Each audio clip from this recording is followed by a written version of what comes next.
अपनी कोई जिम्मेदारी नहीं है। अगर आपको इलाके में आपको इलेक्ट किया है, एज अ लेजिस्लेटर किया है, आप एमपीए का काम लेजिस्लेशन है, लेकिन हमारा मुआशरा है वो हम सरकमस्टेंसेस बेसिस पे काम करते हैं, तो आपकी ज़िम्मेदारी नहीं है कि उस एरिया का अगर गटर में बच्चा गिर गया, वहाँ का टाउन नाज़िम चेयरमैन जो फवाद साहब थे वो ज़िम्मेदार नहीं?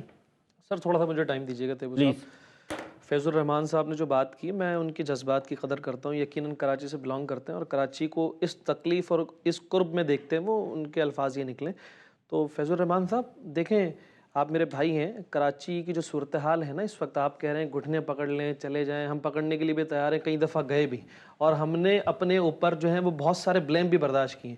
कराची एक ऐसा शहर है जहाँ पर एक कराची स्ट्रेटेजिक प्लान मौजूद है, वो इम्प्लीमेंट नहीं हो सका। कराची के पास अपनी एक ऐसी प्लानिंग नहीं है कि बिल्डिंग्स को कौन देखेगा, फायर फाइटिंग सिस्टम को कौन देखेगा। जो केएमसी एग्जिस्ट करती है वो सिर्फ हवाओं के ऊपर है। गवर्नमेंट ऑफ सिंध ने इसको इंप्लीमेंट नहीं किया, इंपोज नहीं किया।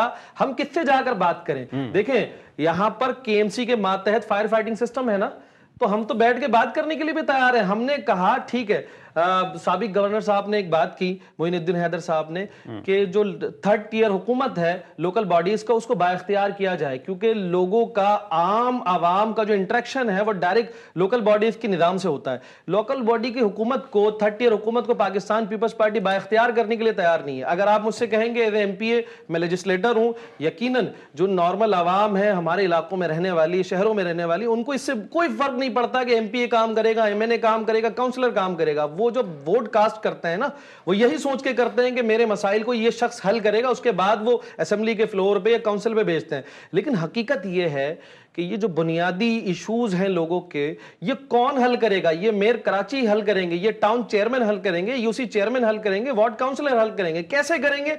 हुकूमत सिंध की जानिब से कानून के अंदर दर्ज है 140 ए। इसका मतलब है जो आपके अपने टाउन चेयरमैन हैं उनकी कोई भी जिम्मेदारी नहीं है? देखें, उनकी जिम्मेदारी है, अब समझना पड़ेगा कौन सी जिम्मेदारी किसकी है। यकीनन देखें, हुकूमत सिंध ने टाउन को ये इख्तियारात तो नहीं दिए हुए कि फायर के सिस्टम के ऊपर जो है वो टाउन काम करे, नहीं, वो केएमसी के पास है। अगर आप कहेंगे कि जो ओजीटी शेयर्स हर महीने लोकल गवर्नमेंट तो बिल्कुल एग्जेम्प्ट हो रही है इसमें, मतलब आप कह रहे हैं उसका कोई जिम्मेदारी, फिर मेयर को हम कसूरवार क्यों ठहरा रहे हैं?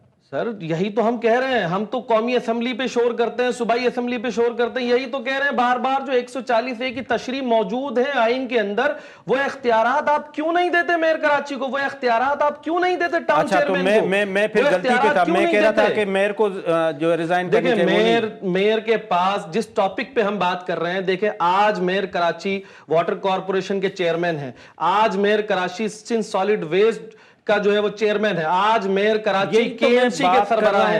ये तमाम जिम्मेदारियां टाउन चेयरमैन के पास या फिर यूसी चेयरमैन के पास मौजूद नहीं है। हम तो कह रहे हैं पूरे दुनिया के अंदर महज़ब माशरे में पार्सल है ना वो। साहब मेरी बात सुन ले, गुजारिश सुन ले। हम तो ये कह रहे हैं कि पूरी दुनिया के अंदर फैज़ुर रहमान साहब अमेरिका में बैठे हुए हैं, उसी रोल मॉडल को वो कराची पे समझ रहे हैं कि हम तो यही कह रहे हैं कि मेयर कराची के पास पुलिस के भी इख्तियारात हो, तमाम तर इख्तियारात मेयर कराची के पास हो, बजाय इसके सिंध हुकूमत के पास हो, बजाय इसके जो है वो फेडरल की हुकूमत के पास हो। बिल्कुल ठीक, बिल्कुल।